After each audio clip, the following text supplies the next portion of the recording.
Padres casados em 2019. Será mesmo que o Sínodo da Amazônia vai liberar o sacramento da ordem, a ordenação de homens casados? É esse o objetivo desse sínodo do Papa Francisco? Permitir que homens casados sejam ordenados padres e tenha até mesmo diaconisas na igreja? Vamos analisar o que realmente está no documento preparatório para o Sínodo da Amazônia e entender um pouco melhor sobre esse assunto, para a gente não ser enganado por algumas pessoas ou até por manchetes de jornais que leem trechos do documento preparatório para o Sínodo, mas não entendem exatamente qual é o objetivo da igreja. E eu já te adianto um spoiler aqui, se você está curioso, até chegar no final do vídeo, não vamos ter padres casados. Não agora. A primeira coisa que a gente precisa entender é que não cabe a um sínodo de bispos, especialmente um sínodo regional, com um caráter de conteúdo mais pastoral, deliberar sobre questões de doutrina e até de direito canônico ou direito sacramental. Não cabe a sínodos, e os sínodos não podem alterar esse tipo de coisa. Isso tem que ficar claro. Por isso, o Sínodo da Amazônia pode até debater o assunto, apresentar uma proposta ao Sumo Pontífice, ao Papa, mas o Sínodo por si e o Papa por si só não podem liberar esse tipo de coisa ou fazer tal alteração, não de forma tão simplória que muita gente tem propagado por aí. Inclusive, a imprensa no Brasil caiu nessa de propagar essa ideia depois que saiu o documento de instrução para os trabalhos do Sínodo. A Carta Capital publicou, o título é Vaticano vai discutir sacerdotes casados para a região amazônica, como que fosse liberar o sacerdócio de homens casados apenas para a região da Amazônia, o que já seria um absurdo. E também saiu no G1, Vaticano cogita permitir que homens casados se tornem padres na Amazônia. A igreja, ela não faz alterações na doutrina e não cria áreas específicas para ter uma permissão e outras não terem a mesma permissão. A doutrina da igreja, ela vale para todos. Se alterar este regime da igreja sobre a questão de homens casados serem ou não ordenados, isso tem que alterar para todos. Não pode ter uma exceção só porque na Amazônia tem poucos padres ou que as pessoas não querem fazer missões em regiões tão complexas, que não é só na floresta amazônica, mas em tantas outras regiões do planeta. A igreja não pode criar uma norma de exceção para aquele lugar onde todo o resto tem que seguir de forma diferente. E aqui eu preciso fazer um adendo. Me desculpe o senhor Emílio, da TV Nossa Senhora de Fátima, mas ele está muito errado na maioria dos vídeos que ele faz de críticas ao Sínodo dos Bispos. Ele não teve esse cuidado que eu tive aqui de mostrar o documento, mostrar os textos da igreja, o que realmente os bispos, os padres e os leigos vão debater no Sínodo da Amazônia. Eles não vão debater tais coisas e todo esse alarmismo que o senhor Emílio tem feito na internet, no seu canal, serve apenas para gerar visualizações para o canal dele e confundir o povo católico. Ele não está ajudando, ele está mais atrapalhando do que ajudando a igreja. Aproveito para sugerir que eu já fiz um outro vídeo aqui de uma outra questão que o senhor Emílio dessa TV Nossa Senhora de Fátima tem levantado, que é sobre o missal, o novo missal, a tradução do missal romano que a CNBB tem feito. Então vou deixar o link no card aqui no alto e também na descrição para que você não se deixe enganar por esse tipo de coisa. As pessoas confundem, não entendem os textos ou não leram os textos oficiais da igreja e não sabem realmente o que a igreja vai debater. O trecho em questão que tem trazido muita dúvida é esse que está no parágrafo 129 do documento preparatório. Tudo que eu citar aqui, os links vão ficar na descrição, onde ele apresenta a seguinte sugestão. Primeiro, promover vocações autóctones de homens e mulheres. Autóctones significa daquela região, daquela origem, daquela comunidade. E aqui dá um destaque as vocações que surjam entre os indígenas e as populações da região, e não ficar simplesmente enviando missionários. O texto é até muito pertinente. É necessário passar de uma igreja que visita, enviando missionários temporários, para uma igreja que permanece. O objetivo principal do Sínodo da Amazônia é discutir a atuação da igreja de forma permanente e não apenas ficar enviando missionários que aparecem ali de forma temporária e não tem como fazer um trabalho tão longo e duradouro. E a confusão mesmo está nesta segunda sugestão. Afirmando que o celibato é uma dádiva para a igreja, e guarde bem, o celibato é uma dádiva para a igreja, pede-se que, para as áreas mais remotas da região, se estude a possibilidade da ordenação sacerdotal de pessoas idosas, de preferência indígenas, lembra da questão dos autóctones? Respeitadas e reconhecidas por sua comunidade, pessoas respeitadas e reconhecidas por sua comunidade, mesmo que já tenham uma família constituída e estável. Aí o pessoal começa a achar estranho. Peraí, mesmo que a pessoa tenha uma família, com a finalidade de assegurar os sacramentos que acompanham e sustentam a vida cristã. E aqui, vejam bem, todo este parágrafo, ele separa as sentenças apenas por vírgula. O último ponto está só no final do parágrafo. Isto faz a ligação com a primeira afirmação. Afirmando que o celibato é uma dádiva para a igreja, a proposta de assegurar os sacramentos para aquelas comunidades passa por ter homens que sejam ordenados sacerdotes entre pessoas idosas, e aqui então estão incluídos os viúvos. E daqui em diante, de preferência que sejam indígenas, mas sempre ligado à questão do celibato. Não se pode exigir, e a igreja não exige o celibato de homens casados. A igreja exige o celibato apenas para aqueles que vão exercer o sacerdócio. Homens casados, mulheres casadas não podem viver o celibato. Podem viver a continência, a abstinência temporária, mas nunca o celibato. O celibato é reservado apenas àquelas pessoas solteiras, ou, no caso aqui desse texto, viúvas. Esta é a parte principal do texto da sugestão. A ideia é manter o celibato como dádiva da igreja e que se busque entre as pessoas daquela região homens mais velhos, pessoas idosas, de preferência indígenas, respeitadas e reconhecidas por sua comunidade, mesmo que já tenham uma família constituída e estável. É claro, se a pessoa é viúva, se aquele homem é viúvo e ele não vai se casar novamente, porque ele pode contrair o matrimônio uma segunda vez quando está viúvo, se ela não tem esse objetivo, e se é uma pessoa da comunidade, se ele é um indígena, uma pessoa que vive aquela realidade daquela região, e ele quer viver o celibato, ele seja admitido no sacerdócio. E aí, o objetivo é, com a finalidade de assegurar os sacramentos que acompanham e sustentam a vida cristã. E terceiro ponto, só para a gente fechar a sugestão por completo, identificar o tipo de ministério oficial que pode ser conferido à mulher. Não se está propondo um novo ministério, mas dentre os ministérios oficiais, quais podem ser admitidos às mulheres? E quando se fala de ministério, existem dois tipos de ministérios dentro da igreja: os ministérios ordenados e os ministérios extraordinários ou ministérios temporários. Todos aqueles ministérios como o de leitorato, acolitato e também o de ministro extraordinário da comunhão, os ministros da palavra e de outros sacramentos como o do batismo e também as testemunhas qualificadas do matrimônio.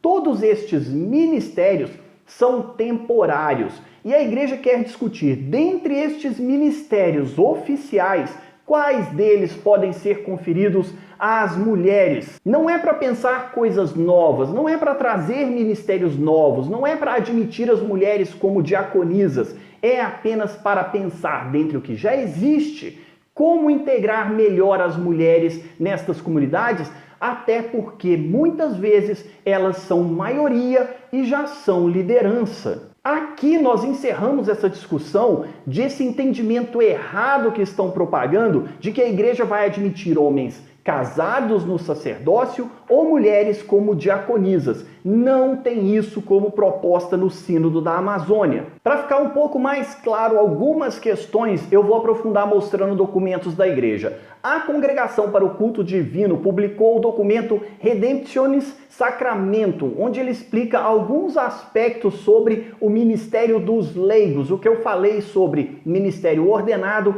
e ministério extraordinário ou ministério temporário. A partir do parágrafo 146, nós temos ministérios extraordinários dos fiéis leigos. E eu destaquei o seguinte: sem dúvida, aonde a necessidade da igreja assim o aconselhe, faltando os ministros sagrados, podem os leigos, os fiéis leigos, suprir algumas tarefas litúrgicas conforme as normas do direito. E existem normas, diretrizes e regras para a atuação dos leigos. Muitos fiéis leigos se têm dedicado e se continuam dedicando com generosidade a este serviço, sobretudo nos países de missão, onde a igreja está pouco difundida ou se encontra em circunstâncias de perseguição, mas também em outras regiões afetadas pela escassez de sacerdotes e diáconos. Veja que a demanda do Sínodo dos Bispos, o Sínodo da Amazônia, ele vai de encontro exatamente com aquilo que já é ensinado pela igreja. No parágrafo 149,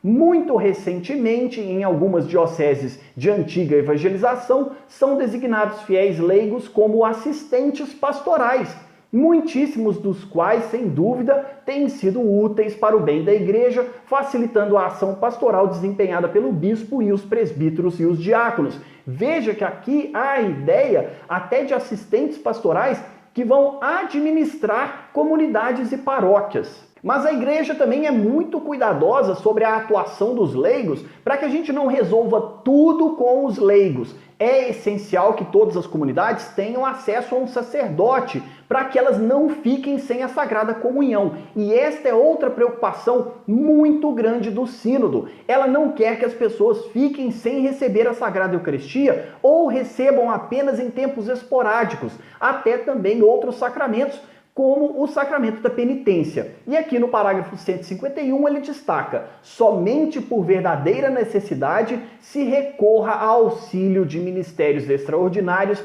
na celebração da liturgia, e também ele destaca outras questões para que a gente não abra a mão do sacerdote. O Sínodo dos Bispos, o Sínodo da Amazônia, não quer acabar com o sacerdócio do jeito que a gente conhece, nem com o sacramento da ordem, do diaconato. A igreja quer apenas que estas comunidades tenham o seu problema resolvido. E qual é o problema principal dessas comunidades? Eles não têm acesso a sacerdotes e assim não têm acesso aos sacramentos como nós que estamos na cidade temos com tanta facilidade. Outra preocupação de alguns é se a igreja vai aceitar a ordenação de mulheres ou vai admitir que mulheres sejam aceitas no sacramento da ordem. Aqui tem uma carta apostólica Ordinatio Sacerdotalis do Papa São João Paulo II, onde ele fala justamente que a ordenação sacerdotal é reservada somente aos homens. E aqui eu dou destaque a esse trecho. A igreja não se considera autorizada a admitir as mulheres à ordenação sacerdotal. E a justificativa do Papa São João Paulo II é que essa decisão de escolher quem seriam os ministros ordenados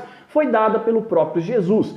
E Jesus livremente poderia ter escolhido mulheres, mas ele não o fez, escolheu homens. Às mulheres ele deu outras funções. E o Papa São João Paulo II conclui esse texto de forma muito enfática.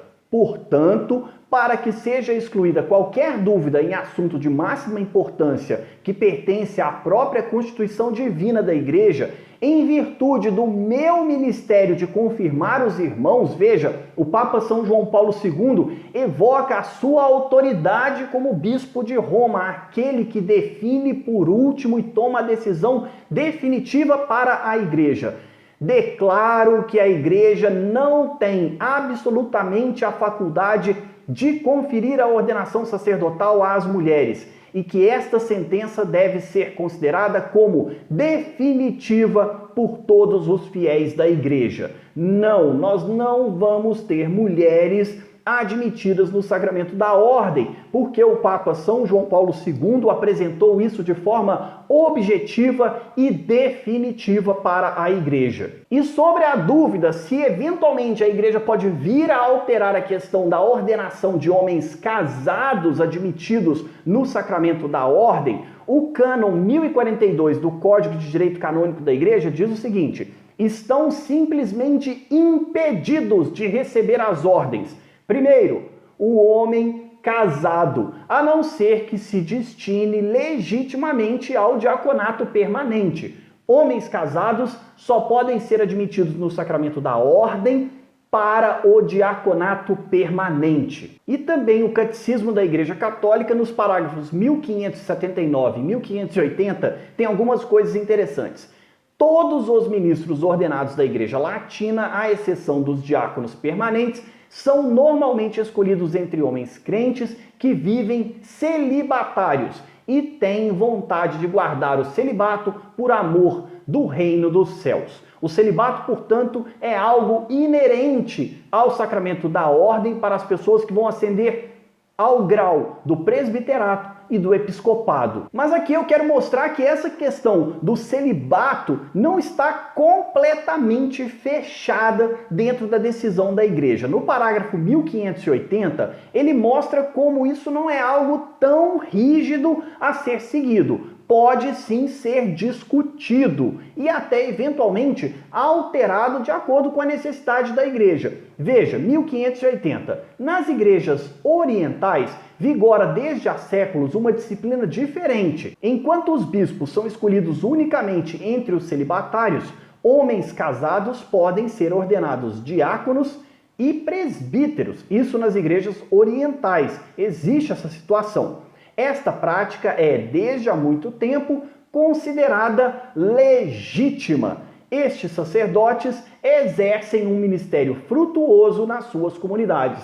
A Igreja Católica Apostólica Romana admite que existe sim, de forma legítima, homens casados que recebem o sacramento da ordem em outras comunidades cristãs católicas. E se você tiver a curiosidade de aprofundar ainda mais esse tema, nós temos a encíclica Sacerdotalis Caelibatus do Papa Paulo VI, onde ele fala sobre o celibato sacerdotal. Aqui ele entra em todos os detalhes, mas curiosamente ele não bate o martelo de forma definitiva, como fez o Papa São João Paulo II sobre a questão das mulheres serem admitidas no sacramento da ordem. Lá, o Papa São João Paulo II fala de forma definitiva. Aqui ele fala sobre manter o celibato como um sinal da igreja, mas ele não fecha a questão. Ele até admite que isso seja discutido dentro da igreja. Veja como ele fala no parágrafo 8º. Manter o celibato sacerdotal na igreja muito prejudicaria, além disso, as regiões onde a escassez numérica do clero, reconhecida e lamentada pelo Concílio Vaticano II, provoca situações dramáticas, dificultando a plena realização do plano divino de salvação e pondo, às vezes, em perigo até mesmo a possibilidade do primeiro anúncio evangélico. De fato, a preocupante rarefação do clero é atribuída por alguns ao peso da obrigação do celibato.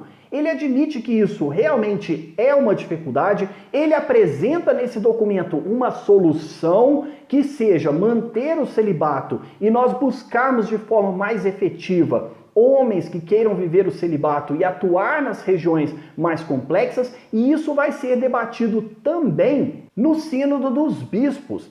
É aberta à igreja debater esta questão e cabe sim aos bispos, ao colégio dos bispos, ao Papa, questionar sobre a questão do celibato no sacerdócio. Isso não é um assunto completamente definitivo e fechado. Houve tempo na igreja, também na Igreja Católica Apostólica Romana, que o celibato não era obrigatório. Ele não foi obrigatório até o Concílio de Trento. Havia sempre uma discussão se homens casados podiam ou não ser admitidos no sacramento da ordem e por muito tempo foram admitidos sim, sem o menor problema. A igreja modificou isso para chegarmos onde nós estamos hoje, na doutrina que nós temos hoje, na maneira de atuação pastoral que nós temos hoje, mas essa não é uma questão completamente fechada. Mas eu quero deixar claro, como eu falei logo no início, que isso também não cabe a esse tipo de sínodo que nós vamos ter aqui, o Sínodo da Amazônia. Ele pode apresentar ao Papa as questões, mas ele não vai debater nem resolver de forma definitiva e muito menos criar uma exceção para a região amazônica ou regiões como essas descritas pelo Papa Paulo VI, que tem grande dificuldade e escassez de vocações e de atuação pastoral. É bom que fique claro aqui exatamente o que a igreja está propondo para o Sínodo da Amazônia. Muita gente está preocupada com coisas absurdas e não tiveram o cuidado de ler o documento preparatório, saber o que realmente está sendo debatida e qual é a proposta. A proposta principal desse sínodo é entender a atuação pastoral da igreja em lugares complexos. O Papa Francisco anda muito preocupado com a atuação missionária da igreja, em pensar a nossa missão e a atuação em todas as dimensões da sociedade e não abandonar regiões. E esta região, a região da Amazônia, é uma região abandonada, muitas vezes abandonada pela igreja, por nós fiéis, onde a missão é sempre esporádica e não permanente. Nós precisamos nos mostrar como atuantes de forma permanente nestas regiões mais complexas. É isso que realmente a igreja está propondo para o Sínodo da Amazônia sobre a questão do sacerdócio. Não o que está nos portais de notícia que distorceram aquele parágrafo que eu mostrei logo no início, nem mesmo aquilo que o senhor Emílio tem mostrado no seu canal TV Nossa Senhora de Fátima, sem o menor fundamento nos textos e nos documentos da igreja sobre o que realmente vai acontecer. Veja o acontecimento, acompanhe a igreja, leia os documentos para entender tudo que realmente a igreja ensina. Eu vou deixar outras duas sugestões de vídeo, eu espero que você se inscreva aqui no canal, ativa o sininho, deixa o seu like para ajudar a divulgar e se ficou alguma dúvida, usa a área de comentários e todas as referências estão na descrição para que você veja por si mesmo os documentos da igreja. Assiste os vídeos aqui e não se esqueça de se inscrever.